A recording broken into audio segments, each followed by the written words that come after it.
照片上这个梳着大背头，在游艇上一脸得意的男人，你羡慕吗？但我要告诉你，这场自由是18亿换来的。这名福建男子名叫苏炳海，他生动地诠释了只要钱够多，法律也能打折。他用这笔天价赎身费，从英国手中换来全家的免死金牌，让160亿的天大案件，最终以他在海外逍遥法外的奢华生活画上句号。为什么会这样呢？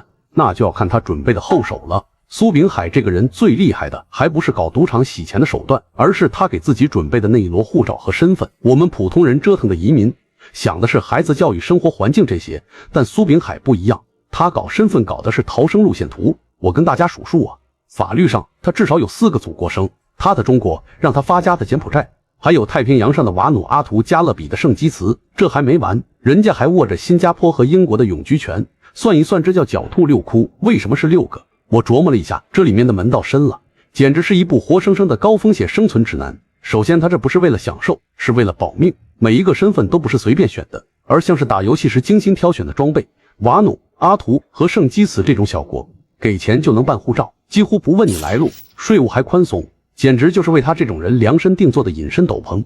新加坡是他洗钱的操作中心，英国是他早就看好的最终避风港。他拿永居权不是为了去坐地铁方便，是为了关键时刻能合法进去，并且能和当地警方讨价还价，埋下伏笔。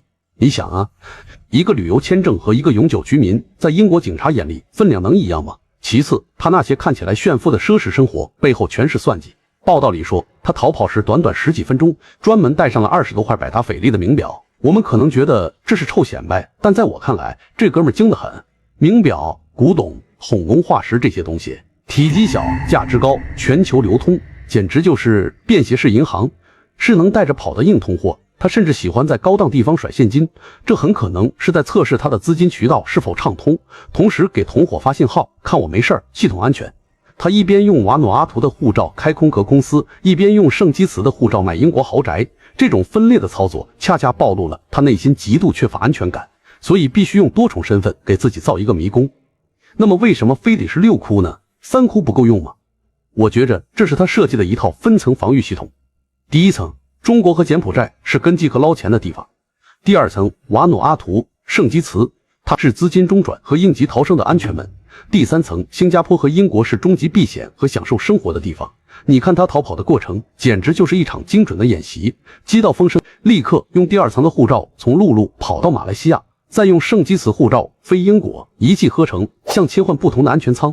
更绝的是，他投资恐龙化石这种东西，因为这东西价值说不清道不明，正好用来洗钱，而且听起来还很高雅，不容易引人怀疑。说到最后，我最大的感触是什么？苏炳海的故事看起来是个人的疯狂，但实际上像一面镜子，照出了全球化世界里一些冷冰冰的现实。他最后能和新加坡、英国做交易，新加坡那边他放弃16亿财产，换来个既往不咎；英国这边他上交差不多2亿，买了全家的自由。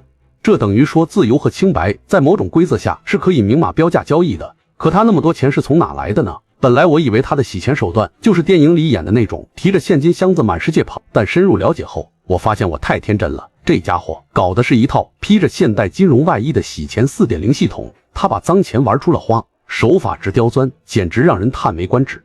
我先说个咱们都能听懂的直播打赏洗钱法。你肯定见过新闻里那种一夜给主播刷几百万礼物的神豪吧？你以为那是土豪任性？在苏炳海的剧本里，这很可能就是一场精心策划的钱枣。东南亚的诈骗集团把黑钱打给苏炳海，苏炳海再找人去斗鱼这样的平台疯狂打赏钱进了平台，主播拿一小部分赚个热闹，平台和背后的资本拿大头，这黑钱摇身一变就成了直播平台的合法营收，最后再通过一些虚构的广告合作项目投资这笔干净的钱，就又流回到了骗子手里。苏炳海在这中间干嘛？他就是那个超级掮客，负责牵线搭桥，然后躺着抽成。你看，就这么一个简单的互联网功能，硬是被他玩成了洗钱的快速通道。但这只是小儿科，真正让我开眼的是他玩的高端局。你知道他为什么在英国买恐龙化石吗？那玩意儿又不能吃不能喝。现在我懂了，这才是洗钱的顶级操作。像恐龙化石、宋代瓷器这种古董，它没有一个标准价，你说它值1000万还是1个亿，都有道理。这就成了洗钱的完美工具。比如1块钱的黑钱，通过拍卖行用1000万买下一个化石，这钱就洗白成了购买艺术品的合法支出。然后再找个由头，比如海外回流、国宝，用1个亿卖给某个指定的收藏家，这黑钱就彻底变身成了卖古董赚的干净钱。苏炳海甚至还在探索更前沿的，比如用区块链发行什么恐龙币，或者是在元宇宙里买卖虚拟地产洗钱。他已经把洗钱从体力活升级成了技术活、金融活，而他本人早就不干具体活了。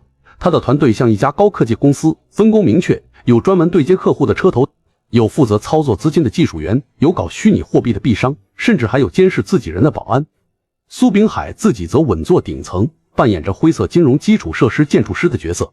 他最大的资本不是钱，而是他那张连接了东南亚赌场、欧洲拍卖行、英国地产中介的全球关系网，以及他精通各国法律漏洞的头脑。所以他才能在被英国抓住尾巴后，还能淡定的讨价还价，交出75%的资产，换来自己和全家在英国的自由身。因为他知道，只要他搭建的这个渠道和知识还在，用剩下的25%资金，他随时可以东山再起。不过，魔高一尺，道高一丈，各国也在升级反制手段。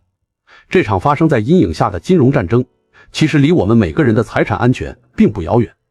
当我们看清这些套路，也许就能更好地保护自己，也更能理解为什么打击洗钱需要全球协同，一刻也不能放松。如果说苏炳海之前搞身份洗钱还算是商业操作，那他接下来的逃亡过程简直就是一部真人版碟中谍。这老哥用实际行动告诉我们，什么叫真正的专业选手，人家的逃亡那叫一个从容不迫，条理清晰，甚至带着点嚣张。故事的高潮始于一个神秘电话，就在2023年8月15号，新加坡警方调动了400号人，准备来场全岛大搜捕的前几个小时，苏炳海的手机响了。接到这个风声之后，你猜他干了啥？他没像咱们想象中那样吓得屁滚尿流，直接往机场冲。相反，他展现出了变态般的心理素质。他先让司机开着豪车载着他在新加坡城里转悠，还特意开到同伙王德海的豪宅附近，像侦察兵一样实地看看有没有警察的影子。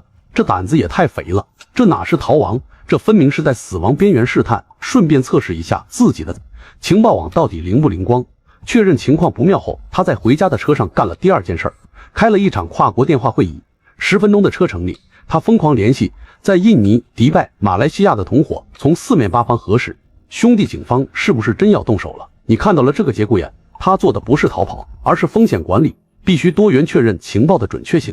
这种冷静绝了。最精彩的是，接下来那黄金10几分钟回到家，他根本没时间收拾细软。你猜他带了什么？报道里说，他精准地抓起了20多块百达翡丽名表和一大捆现金，这个细节太传神了。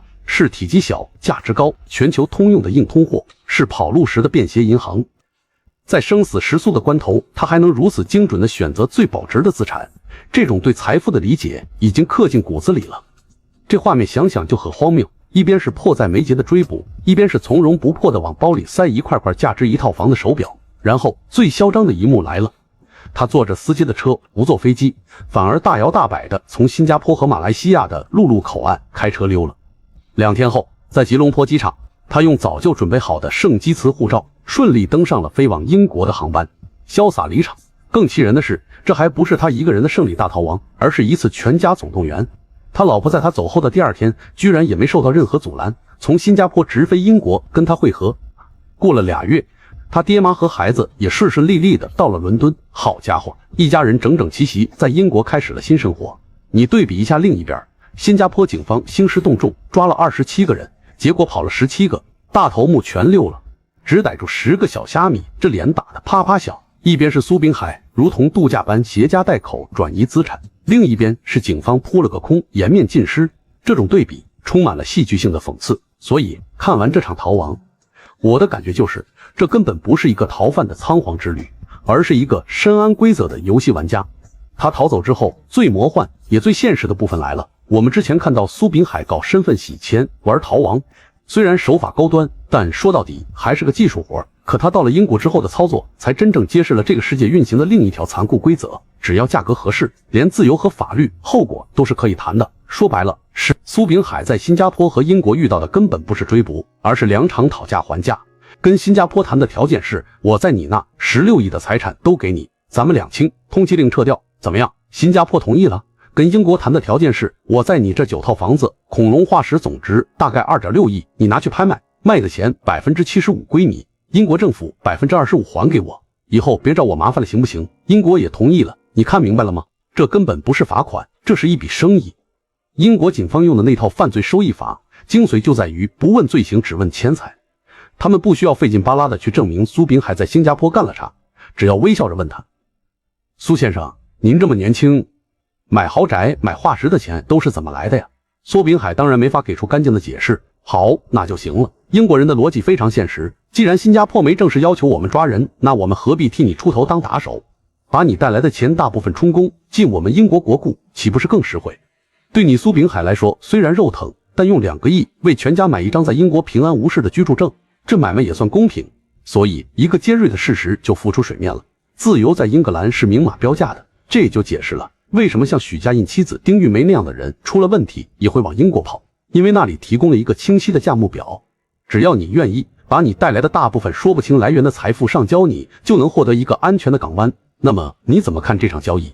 你觉得这算是正义的妥协，还是资本的胜利？